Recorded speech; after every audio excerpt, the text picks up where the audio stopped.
Hey guys, what is up? Super K-Man Rocks here, and we are here for my ASI Finals overview and analysis video in 2025. The first ever Asia Invitational is coming to an end in today's video. We've only got one more series left to talk about, and it's the only best of 5 of the entire tournament. I'm treating this like an international final, even if it's not nearly as prestigious as maybe some of the other international tournaments that we are covering at the current moment, but still very excited. We've covered every single game at this tournament up until this point. I got to cast quite a few of them, including some playoff series. If you haven't checked out those two videos, please go ahead and go check out the video on group stage and then all of the knockout series leading up to this finals, but only one more series left to talk about, so I'm excited. I hope you guys are as well. If you are, let me know down in the comment section below. What did you expect from this series between two LCK Titans, and did it live up to your expectations? Curious to know your thoughts and opinions down there. Of course, small plug, we have been really pumping out Worlds content over the past couple of days. The two big videos for Worlds dropped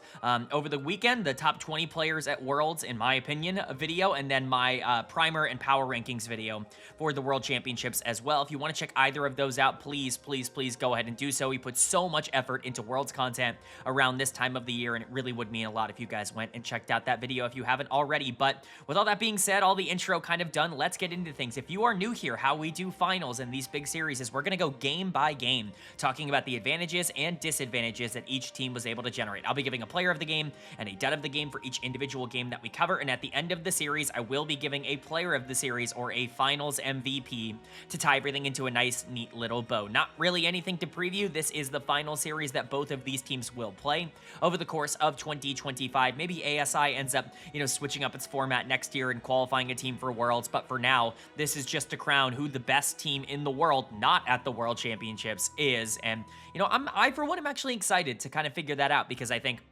the matchup we have here today is really intriguing. It's a matchup we've seen quite a bit over the course of this year because both of them were in the same group over in the LCK, and of course both of them fought in the playoffs, and even to get into the playoffs in the first place, it's a matchup between the number 5 seed, technically, from the LCK in Dplus KIA and the number 6 seed from the LCK in BNK FearX. These are the two teams that I expected to get to the finals at the start of this tournament, kind of depending on how JDG and Weibo ended up stacking up. As we learned pretty quick at this tournament, the LPL was taking it less seriously, I think, than the LCK was in terms of their actual production. You could see that just in terms of how much they were locking in on their cams, let alone the actual gameplay that we saw. And the LCK, really stepped up. The top 3 performing teams at this tournament were the 3 LCK teams, and now it's really going to be which LCK team can kind of prove that they are the best team, not at Worlds, that they are, the best of the rest, if you will. And I think both have a pretty strong argument, but DK are certainly favorites going into this series, not only because they are the higher seed and because they beat BNK FearX in the playoffs, but because they beat them already at this tournament in round number 1 of, this entire knockout stage. Now, that was a best of 3, and best of 3s are very different than best of 5s. That's, definitely something that's worth talking about. A lot of teams can win a best of 3 that would normally lose a best of 5. Basically, anybody can win a best of 3 on any given day. Winning 2 of 3 is not impossible, but, DK, I think, has a really good track record to showcase that in the big moments when they're actually trying and playing at their best,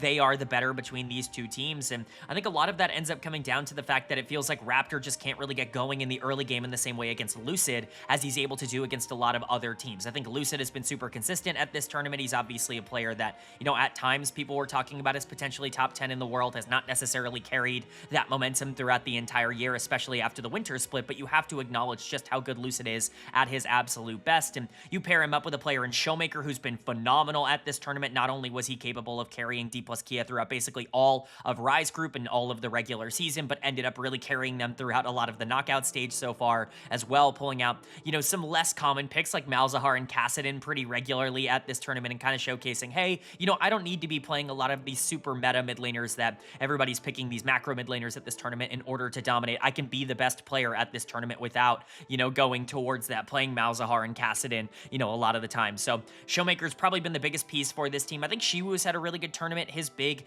criticism throughout his year so far as a rookie has been his laning, but I think generally his laning's actually been okay here at this tournament, and his team fighting has lived up to expectation. And then Aiming and Barrel have been along for the ride. A couple of good games, couple of bad games from both of them, but for the most part, this team has really centralized itself around the middle of the map and around Showmaker, which is no surprise to anybody who watched them throughout the year and kind of took notes on what they were in Rise Group. That's exactly what they were there as well, just kind of hoping and praying that Showmaker was the best player on the Rift. And you can kind of expect him to be that in this series, but I do think that there is some optimism for a team like FearX, and I was kind of saying this throughout the entire tournament because Dplus KIA do actually rely on Showmaker being the best player on the Rift, and I'm not quite sure that's always going to be the case against FearX. Diablo is a player who's likely been tournament MVP. Like, him and Showmaker are certainly the two players that you would point out, performing the best at this tournament up until this point, and he is kind of the young superstar here for FearX. If he can show up and really perform in some of the key, clutch moments in this series, then FearX absolutely is going to be able to win it. Like, that is as simple as that. If Diablo comes out and showcases what he has shown at his absolute best, and if the team can put him in that position to be able to carry, he's going to be just fine. But that's really the question, right? Is can everybody else on the team put him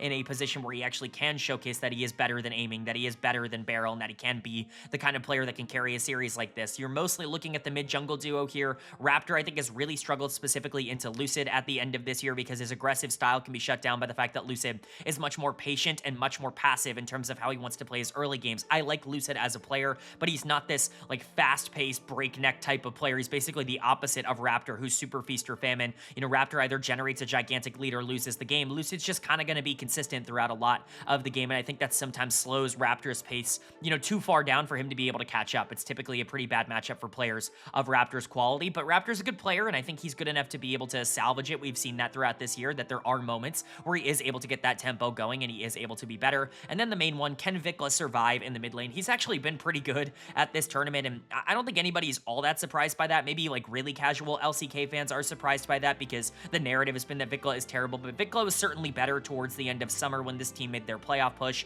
and was generally okay, I think, throughout a lot of the big games that this team ended up playing. Is he a carry for this team? No, but has he actually probably played his best league of the entire year here at ASI? Yes, and I think it's fair to say that if he can survive against Showmaker and give Diablo a chance to actually carry, that's massive. Clear has also been somebody that I think has been better at this tournament, even if he was not in the knockout stage, and Kellen is obviously somebody I'm always excited about. Really fun to get Barrel versus Kellen, by the way, considering DK fans basically have a death wish against Kellen. We'll see if he can get his revenge in this international final. My prediction for this series was still DK 3-1. I think with their performance earlier on in this tournament, it does fill me with at least a bit of confidence that they're going to be able to repeat it and kind of say, we're actually taking this tournament seriously and we do want to win it. But again, FearX has beaten DK before. It certainly wouldn't be the biggest surprise for them to do it again. But are they going to be able to do that? Well, the only way to know is to go game by game, and that means starting with game number 1. So let's get into it. The winner of game number 1 was Dplus KIA. They are going to take game number 1. They're going to go up in this series 1-0,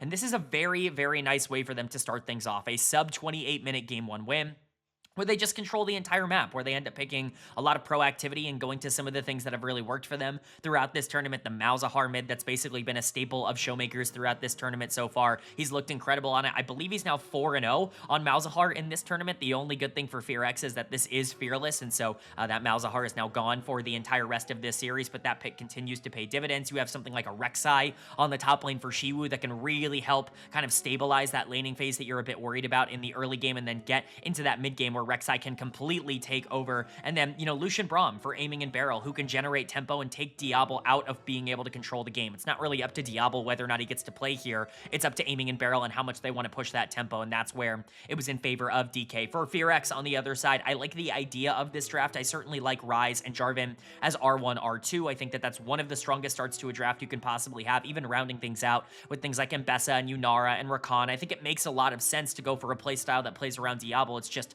how much control can you actually have in the early game? It's really going to be through the middle of the map that's all kind of generated, and unfortunately for Vikla, he just wasn't good enough here in game number 1. So we'll go ahead and talk about it. Player of the game for me for this first one is going to go to Barrel in the support position, although I do think Shiwu was certainly a big candidate on the Rek'Sai in terms of some of the damage he was capable of doing, but Barrel really was the one that I think was universally around for every positive play that DK was making. I'm not the biggest Barrel fan in the world. In fact, I've kind of planted my flag. I think every year that this channel has existed that Kellen has always been one spot higher than Beryl in my support rankings, because I think Kellen is just a more consistent player than Beryl, and I've always kind of stood my ground that, you know, DK fans are kind of crazy for wanting Beryl back over Kellen. Well, here in game number 1, at the very least, Beryl looks pretty damn good. The Braum looked excellent, and I think the ability to control this bot lane 2v2 while also opening up the option for him to fight and skirmish a lot alongside this Malzahar and this Wukong, who can both create a lot of action in the mid game, I think is a really smart draft decision, and I think Beryl ended up executing really well on this. He's going to need to be great in this series. Again, I can't reiterate enough how important Diablo is towards the comp and towards just the game plan for FearX and them being able to win games. If Beryl's going to be able to take this bot lane out of it early, or at least put them in a state where they have to play a little bit from behind and play catch up in order to dominate in the late game the way that they are used to, then yeah, DK are going to be very favored. So credit to Beryl. I thought he was great. The other player, like I said, to shout out here is going to be Shiwu. Lucid deserves some shouts as well, but Shiwu was really awesome on the Rek'Sai on the top side. Pretty massive top gap in terms of the teams and players that were on these two teams in this one. Shiwu is just a better player than Clear. I think that's become abundantly clear, pun intended, as we've watched them play throughout the entirety of this year. Like, Clear has just never lived up to the hype or the potential that he's had as a laner. I think he's very talented mechanically, but mentally he's just never really become even an average player at an LCK level, and I think he's really struggled to be able to maintain consistency. Shiwu has a great mental on him. He understands exactly where he needs to be macro-wise, and he's almost always in a great spot to take advantage of a good map state, and I think that's the most impressive thing, is that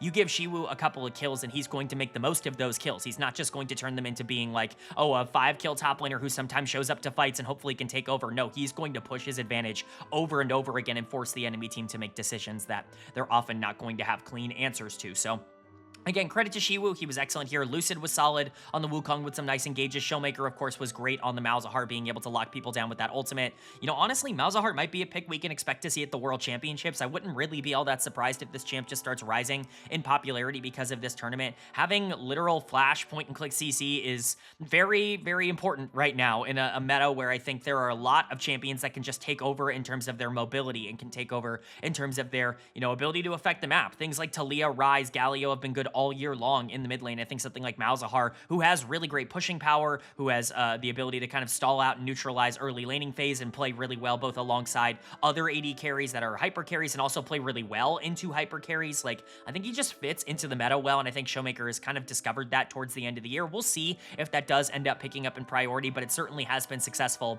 at this tournament, and Showmaker made the most of it here. Aiming was solid enough on the Lucian. I think Beryl did most of the work in the 2v2, but aiming was there as well. DK just played the map better. I don't really think there's a lot else to say on that regard. And then for FearX, they just got outplayed. Again, I think this comp is not necessarily the problem. If you are able to get that tempo through the middle of the map with Jarvan and with Ryze, you are going to be able to win this game, but Vikla just was outplayed. Vikla and Raptor, both I think kind of got outplayed here in game 1. Vikla for me, though, is that dud of the game, constantly getting ulted by the Malzahar. This Ryze never really could do the machine gun Ryze thing where he's trying to dip and, you know, duck out of this fight with phase rush and, you know, move in and out and try to maximize damage. Like, he could never play that aggressive because his range just isn't long enough to be able to function in this team comp. Again, losing that early lane matchup and losing pressure in the jungle just made it a disaster for this champion to try and operate. Raptor got outplayed by Lucid, never really had the tempo in the Jarvan matchup. I think Jarvan is one of, if not the most consistent jungler in the entire game right now on this patch, and so for him to struggle so much of it on game number 1, I think is frustrating. Clear got demolished, was completely useless on the Mbessa.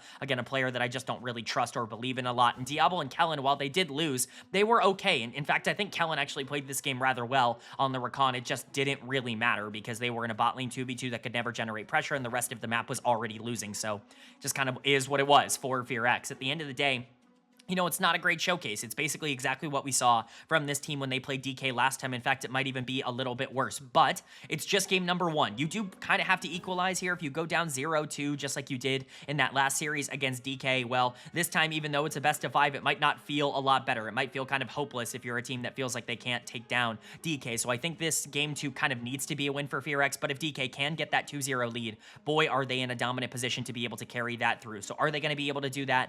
Well, the winner of game number 2 was BNK FearX. They are going to take game number 2. They're going to even up the series at 1 apiece, and thankfully, we do not have a blowout on our hands. Well, we do. We have a blowout game number 2 in terms of just how dominant they were. They only died 3 times throughout this entire game, but we don't have a blowout series. We have a competitive 1-1 coming out of game number 2. I was a little bit worried that with how DK had been playing so far at this tournament, that their one loss to Weibo was going to be the one mistake that they actually made, but this team is very beatable, and FearX, I think, is better than people are giving them credit for if they get to play with their own set of tempo. I think they looked excellent here in game number 2, and I'm really excited and hopeful that they're going to be able to carry this form into the rest of this series. For DK on the other side, they went for an interesting draft, we'll just say. The Caitlyn Nico bot lane, I think, can be very strong if you do want to end up playing for it. Jax, I think, gives you a late game out, and Lissandra is basically there to shut down the Ahri in case she ever gets out of control, but you never had tempo in this game. I mean, you ended up playing it just about as terrible as you possibly could,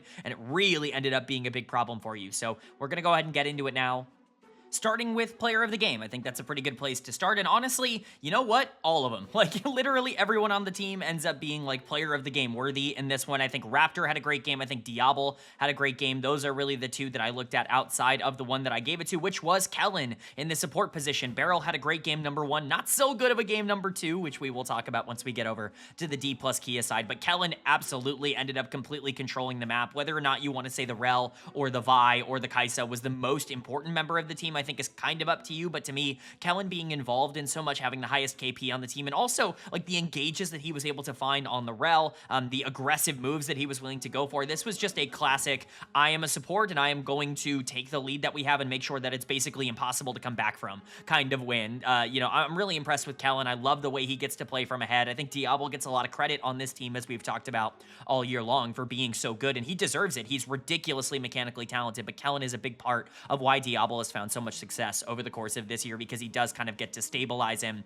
and get him into the part of the game that he is really good at. Now, Diablo was excellent on the Kai'Sa, really nice bounce back game from him. Not that he was terrible in game number 1 individually or anything like that, he just didn't really get to play the game on the Yunara. This is a much better setup for him to actually be able to function as long as he's able to survive in the early game, which he was more than able to do. We know that if Diablo goes into the late game with the gold advantage, he's going to be able to utilize it better than basically anybody at this tournament, and he's already showcased that. He's probably been the best player at ASI so far. Vikla was awesome in the mid lane. I thought he played excellent into Showmaker. You know, you pick the Lissandra R5 as the counter to Ahri because you want to try and shut down that mobility, and you want to make sure that she can't really, you know, duck and dive out of these fights in a lot of team fights, right? Utilize that, your ultimate, to basically neutralize Vikla's ultimate, but Vikla was so fed that Ahri was basically like 2 or 3 shotting the Lissandra throughout a lot of the back end of this game. It was really, really scary for Showmaker to walk up and even try and ult the Ahri because he basically needed to save ult for himself. So Vikla ended up having a good game. Raptor and Clear I thought were solid. Raptor got player of the game on the broadcast. I was very surprised by that. Not that Raptor played bad, just that I don't think he necessarily controlled the map in the way that maybe player of the game would indicate here, but still excellent. Clear was also very good. FearX just dominated game number 2 and showcased that they are not in this finals by accident. These are the 2 best teams in the tournament. And then for DK, they got blown out here, and this might be a bit of a shock here. I know that this was not maybe the result that a lot of people were expecting. People thought that DK was going to be able to run away with these final matchups just because of how they had performed up until this point, but it's clear they do have to at the very least try. They went for a draft that is pseudo-similar to the things that they've gone for, at least in style, throughout this tournament, but the Lissandra did not work out in the mid lane. Xin Zhao got completely run off the map in the jungle, and then Beryl had a terrible game on the Nico. For me, Beryl is done of the game, although I think you could give it to Lucid. He's the other player that absolutely more than earned it. It should go to one of those two, but to me, Beryl's engages and his pop blossoms, his ultimates, basically the way he played laning phase all the way through to the end of the game, it was all just bad. He came off of a great Braum performance and ended up putting out one of the weakest Nico performances we've seen in quite a while. It's just frustrating. There's not really a ton to say in that regard outside of that. He needed to be better, and he just wasn't. Aiming got completely blasted. If you're going to play Caitlyn into Kai'Sa, you better win early, and the fact that he didn't means that he ended up misplaying. Now, part of that is Beryl having a really bad laning phase, but aiming certainly deserves some flack for it as well. Lucid was terrible, got completely out-jungled by Raptor in terms of tempo, never really got to play after the early game. Shiwu and Showmaker, you know, they combined for 2 kills. They combined to go 2-9. Your solo laners did, so it was just a disaster for DK. I can sit here and harp on the mistakes they made, but they made so many that it really just gets to the point where it's like, okay, well, well, go next, right? You go to game 3 tied up at 1 apiece, and it is still tied at 1 apiece. You're not out of this series by any stretch of the imagination. You still absolutely can come out and win game number 3 and you know, get back up on top and, you know, be a team that controls the rest of the series, but you do have to win that. If you get demolished in game 2 and then come out and lose game number 3 as well, all of a sudden, all that momentum you had generated by beating FearX the first time, it's all gone. So big game here for both of these teams that they both kind of need to win in order to take control of this series, but only one is going to be able to do it. Who will that be? Well, the winner of game number 3 was Dplus KIA. They are going to take game number 3. They're going to go back up in this series 2-1, and they're not going to worry too much. They're going to say it's just a blue side thing. We're just going to be able to pick up some wins here when we need to on blue side. We just wanted to give you some hope. We're going to take full control of this series back. They go 2-1 up in this series, and all of a sudden things are looking a lot better. This is the best of 3 dominant team that we've seen so far at this tournament, being able to win yet another best of 3. But again, this series is not a best of 3, so it doesn't really matter that they end up coming out 2-1 or anything like that. They've got to be able to close it out. I think they're in a pretty good spot to do so. They looked very good in this game. I think their drafts have been pretty solid, and you know, FearX maybe just don't have the talent to keep up. Again, they're very one-dimensional, and that one dimension did not work in game number 3, but you can never count your chickens before they hatch. So let's get into game 3 and kind of talk about what happened here. This was probably the closest game of the series up until this point, and that's really saying a lot. This is really the only game where the losing team actually had any bit of gold and any bit of momentum at any point, because at least Vikla was pulling back some kills, and Clear wasn't like getting completely demolished on the top side. You know, Kellen, I think, had a couple of nice moments on the Bard, but overall, like, FearX was still worse in most key areas, and I think their 2 big carries, their 2 big players that are supposed to step up, and Raptor and Diablo, were not good in this game, and I think that that is a massive problem for them in this series. But for DK, like, they end up playing this big macro-heavy comp, playing around Lucid as your primary carry very well, and it all really comes down to the fact that Showmaker just continues to be excellent. He's gonna get player of the game for me on the Twisted Fate here in game 3. TF is not a pick that has found a ton of success over the course of 2025. It's been incredible in solo queue throughout basically all of this year, certainly one of the best picks in the game, and then, you know, kind of got hard nerfed, and, you know, all the other macro picks have been more consistent. Things like Galio and Ryze and Talia have basically been picked all year long, but TF has always been looked at as at least a full tier, if not 2 full tiers down from a lot of those picks. It's been picked anyways because macro threats are generally very good, but Showmaker showcasing that, you know what, no, TF is actually a champion that can be really effective if utilized well, and he took over the map here. I think it's pretty clear that he was the player of the game, the one opening everything up for DK. Yes, Lucid was the one who ended up getting all the kills and ended up getting the gold lead because of it, but Showmaker was facilitating that gold lead for Lucid, and I think he was the one who basically created it for him as a player. So credit to Showmaker. I thought he was great here. Lucid does deserve a shout out for playing the Neferi here and looking really good as an answer to the Lee Sin. It's not always super easy to play this matchup if you aren't like really aggressive, or in the mid game especially. Like, you need to be able to make sure that this Lee Sin LeBlanc duo has to play from behind, that we've really seen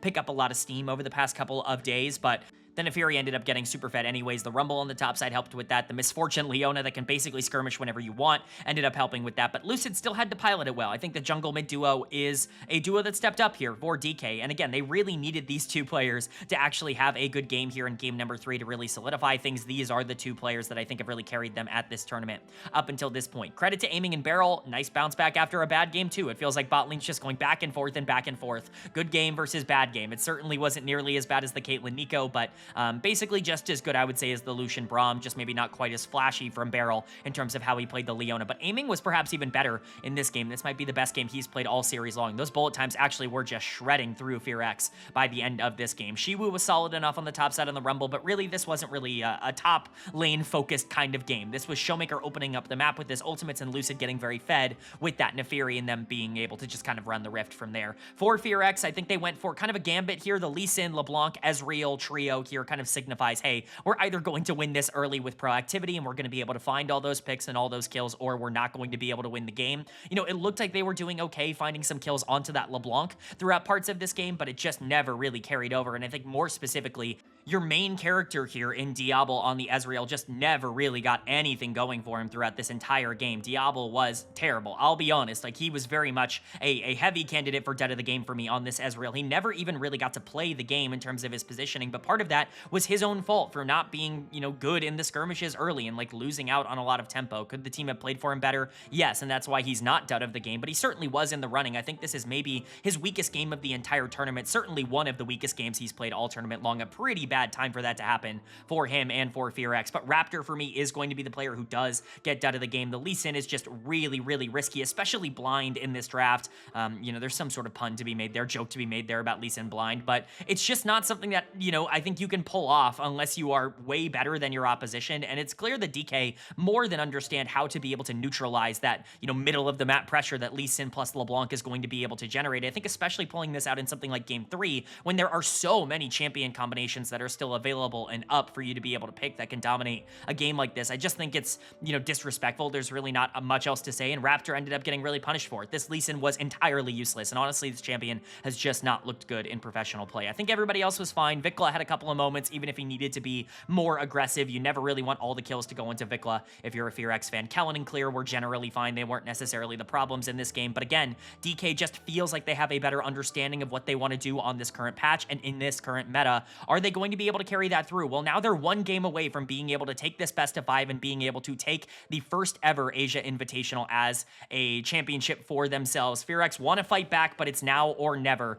Can FearX stay alive, or is DK going to close this out in 4? Well, the winner of game number 4 was FearX. They are going to take game number 4. They're going to even up the series at 2 apiece. And for our only best of 5 at ASI, we are going to a Silver Scrapes game number 5. That's very exciting. I'm super, super happy that we actually do go the distance in one series at the very least in this tournament run. And, you know, I think FearX have more than earned their spot here in a game number 5. DK very much have to go out and prove that they can recover from this loss, because this was another really dominant performance for BFX, and it was on red side. The big concern now for DK, have they been drafted out? Like, are you at the point now in game number 5 where your champion pools just aren't deep enough to be able to go toe-to-toe with FearX? That is going to be the question. They've relied a lot upon certain counter picks throughout this entire tournament, and a lot of those are off the board now, especially a lot of the pocket picks coming in from Showmaker in the mid lane. But let's go ahead and talk about it. Player of the game is very, very obvious for game number 4 here. That's going to go to Raptor. I think it could theoretically be Diablo. I think he is the only other player who even has an argument here for player of the game, but Raptor looked awesome on this Kiana, a champion that has shockingly fallen off in priority. I get that the nerfs have come through and that she is a bit weaker now than maybe she was during her time in the summer split, but there was a reason we saw this champion dominating in the LPL for long periods of time when the top tier junglers ended up taking her, because she can really, you know, kind of destroy the game at every phase. She's a decent early game skirmisher. She absolutely can go toe-to-toe with a lot of the top tier junglers. She's very good at late game control because she does have a lot of area control, a lot of zone control, if you will, in her kit with her ultimate, and just her ability to be able to burst anybody down that ends up overstepping. And you can get a lot of picks alongside something like Annie, or you can play it with one of those macro threats and just utilize it as basically a ball of death comp, you know, kind of like we saw with something like Neferi in the previous game. So I really like Kiana. I think this champion is still in a really solid spot, and Raptor certainly piloted it well. A lot of damage. I mean, just a monstrous amount of damage coming out from Kiana in this one. Overall, just affected the map well, and I think played great. A huge jungle gap, which we'll get into. Part of that was Lucid, but part of that was definitely Raptor as well. Diablo and Kellen deserve a big shout out. Diablo in particular on this Zeri for just popping off in the later part of this game. This is why you draft Zeri for someone like Diablo. I think at this point it's very clear. Just give him a hyper carry and, you know, set him up to be able to play the late game. He's going to do just fine in that department against a team like DK of at least that skill level. You know, he's more than good enough to 1v9 if he has to. He didn't have to in this game. Everybody else was solid enough, but Diablo looked awesome, and this is a nice bounce back after what was, again, probably one of his weaker games of the entire tournament in game 3 on the Ezreal. Kellen, once again, continues to be solid and excellent. He's probably been the most consistent player for FearX throughout this entire series up until this point. You know, you never really know what's going to happen in a game number 5, but he's certainly someone that you're looking at as a top-tier performer so far in the finals. And Clear and Vikla were also here. Vikla had some nice ults and some stuns and, you know, just everything that ended up being, you know, it was a very Annie-esque game from Vikla on the Annie, and then Clear was basically a background player on the Jace, but FearX was able to win through their main characters, their main carries throughout this game number 4, the players that really underperformed in game number 3. It's really nice to see them be able to step up, especially on red side. We'll see if they can do it again in game 5. And then for DK on the other side, Lucid just was terrible. I mean, really, that is the thesis for what ended up breaking down here for them in game number 4, is just like, this Trundle absolutely had to be better. He was useless throughout this entire game, constantly walking in, attempting to skirmish, not having an ult target, and instantly dying in all of these fights. It was really, really bad to watch. Lucid, he just did not play well in this game, and this is a very bad time for him to not play well, and certainly to have his worst game of the entire tournament. Not really a good situation for that to happen, and I'm not going to pretend like he was the only problem, but he certainly was the biggest problem for DK in game number 4.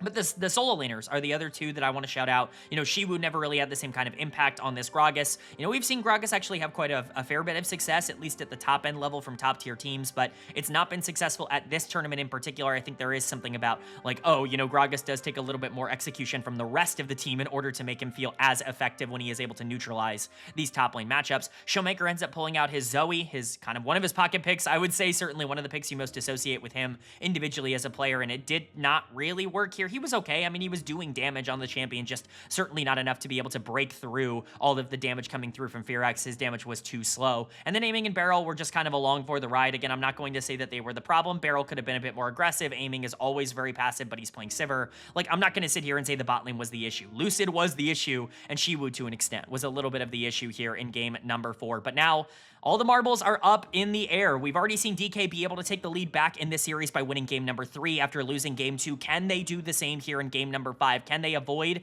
this disaster by getting upset by FearX? Or is FearX and by proxy Sandbox finally going to get their first ever international trophy for an organization that's been looking to qualify for something like this for so long? Well, the winner of game number 5 was BNK FearX. They are going to take game number 5. They are going to take this series 3-2, and your ASI, your Asia Invitational 2025 champions are BNK FearX. They win their first ever international title in their first ever international appearance. I get it. People don't want to sit here and say that ASI matters. They don't want to call it an international tournament. They don't want to give, you know, credence and gravitas to this, you know, championship victory that FearX is getting here. But this is a big accomplishment. What this team just proved at this tournament is they are definitively the single best team in the world that is not at Worlds. And you know what? I put forward a lot of things on Twitter. I know a lot of people have been pretty vocal. I would love for this tournament next year to turn into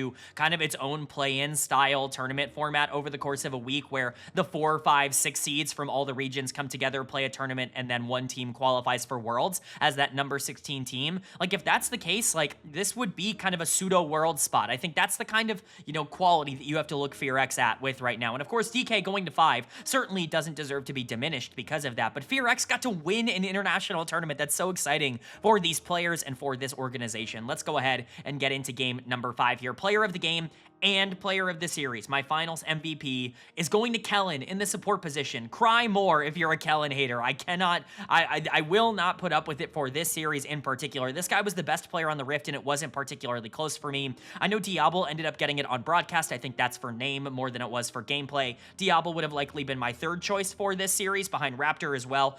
In the jungle, probably getting that second place vote, but Kellen was the easy choice. I never really had to think about this. He was the best and most important player for FearX in this series. The Blitzcrank, obviously, here in game number 5 was very important, but you want to talk about the one player who actually was just kind of good throughout all of this series. He was fine in games 1 and 3. I don't think he was necessarily the problem, but he was unbelievably good in game number 2. I don't think he's getting enough credit for how good he was in that game. And he was the player of the game for me in game 5 on this Blitz, being able to constantly find hook angles to set up the rest of the team. This game is a lot harder if he's not playing as well as he is. And I get it, Blitzcrank inherently has a pretty good matchup with the things that have been drafted for Dplus KIA. I'm not really sure why you're going for Pyke support and then Diana Yasuo mid-jungle duo in a game 5 that you need to win for ASI. But Kellen certainly took full advantage of it. This wind wall should have been more of a problem than it was. Pyke should be dodging a lot of the Blitzcrank hooks, but it just didn't end up working out like that. You know, Kellen, I think, had more of an impact than maybe he should have in this game, and I think it all really comes down to his gameplay. I'm so glad that somebody that I've really been going to bat for, and, you know,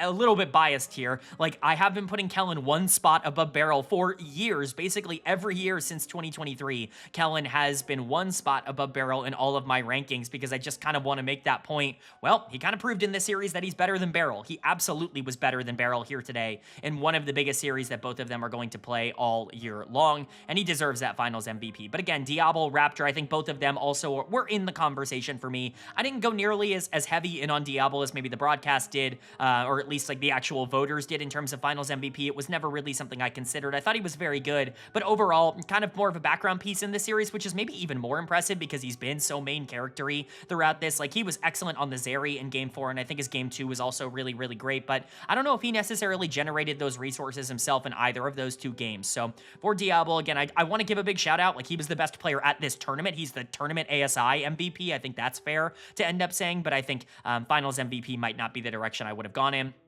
Raptor was the other player I considered, but he was just a bit too streaky in their losses. He was pretty terrible in games 1 and 3, but in their wins, he was excellent, a huge piece. The Sylas jungle here in game number 5 ended up really working out on R2. You end up flexing that into the jungle after the R5 Akali comes in for Vikla. Really like that as the answer into Diana Yasuo. I think the Sylas ended up running the Rift, and this is a terrible matchup for DK. Raptor played it well. Vikla gets a freaking international title. It's very funny to be able to say that. You know, there are some exciting pieces about Vikla's development. He played his best league of his entire, year, I would say, here at ASI at this tournament, which is a good sign. Now, maybe the quality of competition is a little bit lower than it even was at times in the LCK, but just kind of is still something that's impressive to see him continue to grow and evolve as a player. I think that there is something to build off of there, even if he's never going to be like a good player at a top tier level. I think he can be like an average player in tier 1. And then Clear was here as well. Clear was also on the team for this final series.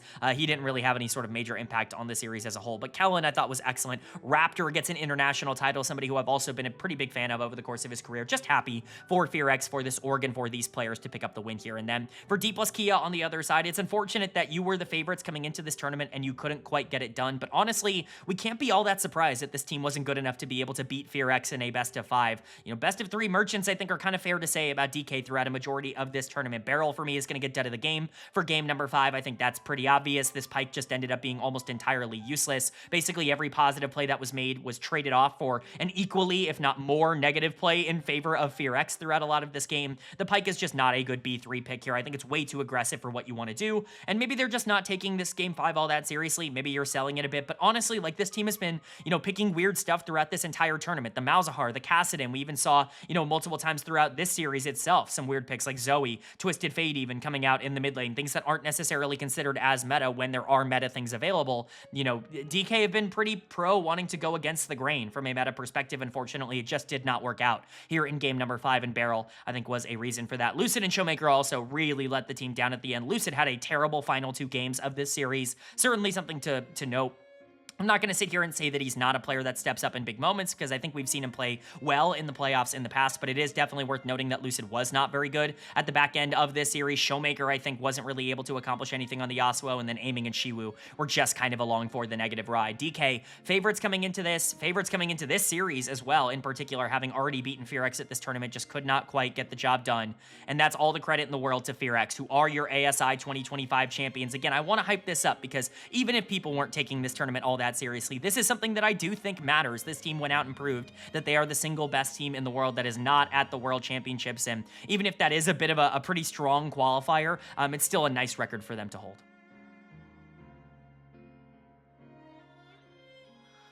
All right, but that is going to do it for my Asia Invitational 2025 Finals overview and analysis video, and that's going to do it for my ASI coverage this year. Only 3 videos on the tournament, 1 on groups, 1 on knockouts, and 1 on finals. It was a very, very quick tournament, all taking place over the course of 1 week, but still a very fun one, and I hope that Riot ends up expanding this and sees this as a bit of a success going into future years, because I think the idea itself is very, very fun. I just want this tournament to mean something. Maybe, like I said, include the 4 seeds from all of the major regions going into next year, the 4, 5, 6 seeds from all of the regions, the 5 Worlds qualifying regions, and then winner of the tournament ends up, going as that number 16 team to Worlds. I think I would really love to see this be kind of like a glorified, extended version of the play-in stage, but, more so just give teams a reason to actually go out and make sure they're giving their best. There were real questions about, effort and everything at this tournament, and I think, while it's super cool to see BNK FearX be able to win an international championship here and be, the winners of ASI, if that's going to turn into something bigger next year, I want to see them get the opportunity to do the same